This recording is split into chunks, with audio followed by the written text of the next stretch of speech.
ভাইরে ৩৯ বছর বয়সে এসেও মেসি যখন বল পায়ে ছোটেন তখন মনে হয় কয়েক মুহূর্তের জন্য সময়টা যেন থমকে গেছে। ২০২৬ বিশ্বকাপের প্রথম ম্যাচে আলজেরিয়ার বিপক্ষে মেসি সেই জাদুকরী হ্যাট্রিক দেখে কার কেমন লেগেছিল আমি জানি না, তবে আমি কান্না করে দিয়েছিলাম। পাশে বসে থাকা ব্রাজিল সমর্থক বন্ধুটাও সান্ত্বনা দিতে দিতে বলছিল, আরে পাগলা, ফুটবল নিয়ে এত ইমোশনাল হলে চলে নাকি? শূন্য থেকে শুরু করে আজ বিশ্বকাপের সর্বোচ্চ ১৬টি গোলের মালিক মেসি। তিনি ছুঁয়ে ফেলেছেন জার্মান কিংবদন্তি ক্লোসাকে। এখন আর মাত্র একটা গোল করলেই এককভাবে বিশ্বকাপের ইতিহাসে শীর্ষে চলে যাবেন মেসি।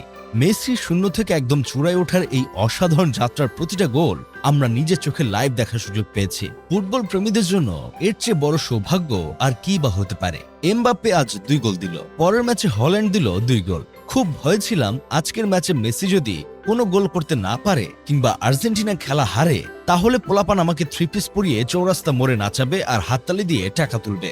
কিন্তু পৃথিবীটা এখনো মেসির, আমরা সেই পৃথিবীতে বাস করছি। মেসি আমাকে নিরাশ করেনি। মেসি শুধু দলের জন্য গোল করেনি, দুষ্ট পোলাপানদের হাত থেকে আমার ইজ্জত রক্ষা করছে। মেসি সর্বকালের সেরা ফুটবলার, এই কথাটা মানতে কি আপনাদের এখনো কষ্ট হয়?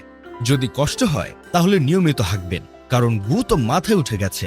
তাই মেসিকে সেরা হিসেবে মানতে পারছেন না।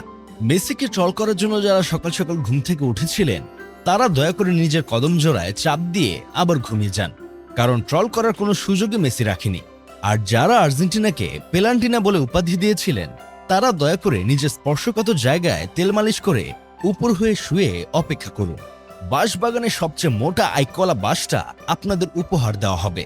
মেসি পেনাল্টি ছাড়া গোল করতে পারে না, এই কথাটা যারা বলতেন তারা দয়া করে বাসার ঠিকানাটা দেন।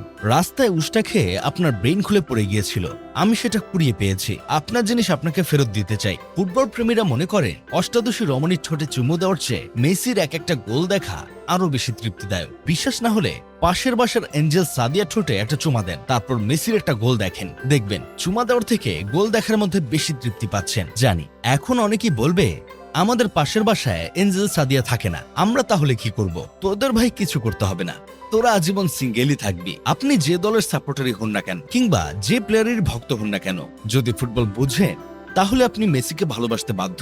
ফুটবলের জাদুকর মেসি, এটা আপনি মানতে বাধ্য। যদি মানতে না চান তাহলে ব্যাগপত্র গুছিয়ে ফেলেন, আমি নিজ খরচে আপনাকে পাবনা দিয়ে আসবো।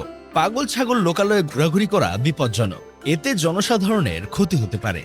যাই হোক, শেষমেশ আমি গোলাম হোসেন একটা কাজের কথা কই। ব্যাক টু ব্যাক বিশ্বকাপ জয়ের মিশনটা এর চেয়ে ভালোভাবে শুরু করা সম্ভব ছিল না, আর সেই শুরুর কেন্দ্রবিন্দুতে ছিলেন একজনই, লিওনেল মেসি। ভাবতেই বুকটা ভারী হয়ে যায়। এই নিখাদ আনন্দ, এই পায়ের জাদু, এই মুগ্ধতা সবই একদিন অতীত হয়ে যাবে। আর কয়েক মাস পর যখন এই বুটজোড়া চিরতরে তুলে রাখা হবে, তখন ফুটবল বিশ্বকাপ তার সবচেয়ে প্রিয় সন্তানকে হারাবে।